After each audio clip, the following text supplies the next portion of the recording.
எல்லாருக்கும் வணக்கம்.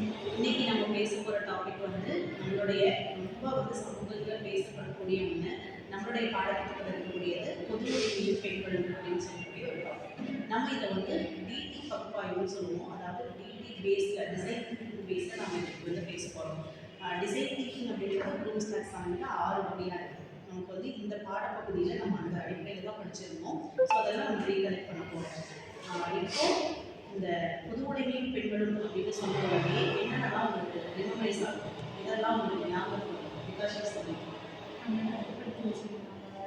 நம்மளுக்கு ஒரு ரெஸ்பான்சிபிலிட்டிஸ் கொடுத்து அதை மட்டும்தான் நம்ம பண்ணணும் அப்படின்னு சொல்லிட்டு இருக்காங்க. நம்ம படிக்கக்கூடாது, இன்னொருத்தவங்களை பார்க்கக்கூடாது, வீட்டுக்குள்ளேயே அடைஞ்சு நமக்கு அப்படின்னு அவங்க ஒரு குறிப்பிட்ட ஒரு விஷயத்தை மட்டும் சொல்லியிருக்காங்க.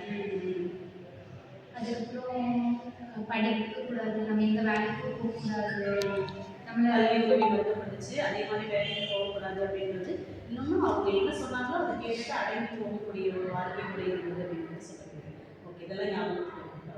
அஸ்வினி, அவங்களோட வருமானம் இப்போ வந்து ஆண்கள் சம்பாதிச்சா அது வந்து ஆண்களுக்கு மட்டுமே சொந்தமானது அப்படின்னு சொல்லி ஒரு கட்டுப்பாட்டில் வச்சுருந்தாங்க. பெண்களுக்கு வந்து இது கொடுக்கக்கூடாது அப்படின்னு சொல்லிட்டு. அப்படி வந்து குழந்தை வளர்ப்பு, குழந்தைனா பெண்கள் தான் வளர்க்கணும், அது பெண்களோட கடமை அப்படின்னு சொல்லி அவங்க ஒரு கட்டாயத்துக்கு வந்து தள்ளினாங்க. பெண்கள் தான் இப்படி தான் இருக்கணும், பெண்கள் தான் இப்படி தான் உடை அணிக்கணும், பெண்கள் தான் இப்படி தான் பாவனை நடக்கணும் அப்படின்னு சொல்லி பெண்களை வந்து ஒரு சர்க்கிள் வச்சுருக்காங்க. பெண்கள்லாம் வந்து அவங்களோட உரிமைகள் அவங்க சுதந்திரம், அவங்களோட பேச்சு, அந்த வார்த்தை இதெல்லாம் பேசுவாங்க. அதுக்கடுத்து இந்த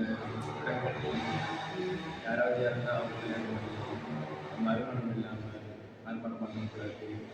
அதுக்கடுத்து சுபகாரியம் போகக்கூடாது. இந்த மாதிரி பெண்களோட உரிமைகளை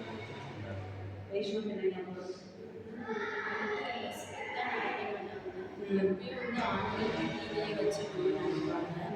அப்புறம் வந்துட்டு இந்த பெண் குழந்தைகள்லாம் பிறந்த கள்ளிப்பாடம் ஊற்றி கொள்றவங்க கூட இருந்தாங்க. அந்த மாதிரி நிறைய விஷயம் அவங்களுக்கு சமத்துவம், ஆண் பெண் சமத்துவம் இல்லாமல் இருந்துச்சு. அப்புறம் இந்த மணி அந்த டைம்ல மட்டும் தான் வெளியே இருக்கணும், இதுக்கு மேலே அவங்க போகக்கூடாது, அந்த வீட்டில் இருக்க பெண்கள் வீட்டு வேலை பார்க்கணும்னா அது மட்டும்தான் பார்க்கணும், வெளியே எதுவுமே பண்ணக்கூடாது. இது இல்லாமல் சமத்துவம் இல்லாமல் இருந்துச்சு. ஒரு ஆணுக்கு ஒரு மாதிரியும் பெண்ணுக்கு ஒரு மாதிரியும். சரி, நீங்கள் இந்த பாடத்தின் மூலமாக என்னென்னலாம் புரிஞ்சுக்கிட்டீங்க, என்னெல்லாம் உங்களுக்கு அண்டர்ஸ்டாண்ட் ஆச்சு, என்னென்ன புரிஞ்சுக்கிட்டீங்க? பெண்களோட அந்த உரிமைகள்லாம் இப்போ அவங்களுக்கே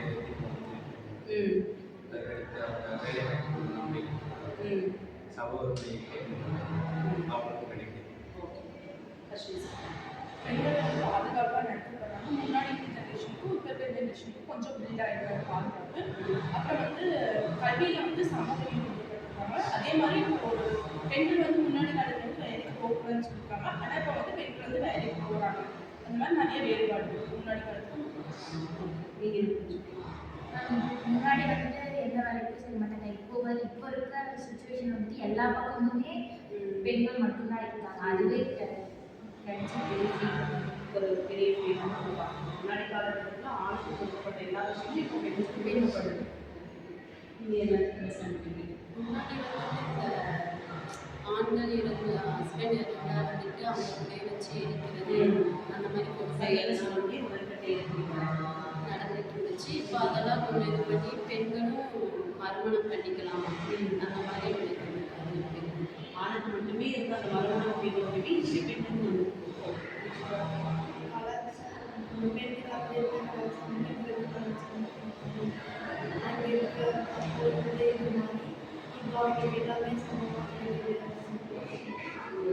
நம்ம எதெல்லாம் நம்ம லைஃபுக்கு வந்து இதை நம்ம அப்ளை பண்ணுறோம். ஏதாவது ஒரு விஷயம் வந்து இந்த பாடத்தின் மூலமாக நான் எடுத்துக்கிறேன், இந்த லைஃப் வேல்யூஸை நான் எடுத்துகிட்டு போவேன் அப்படின்னா என்ன எடுத்துகிட்டு போவேன்?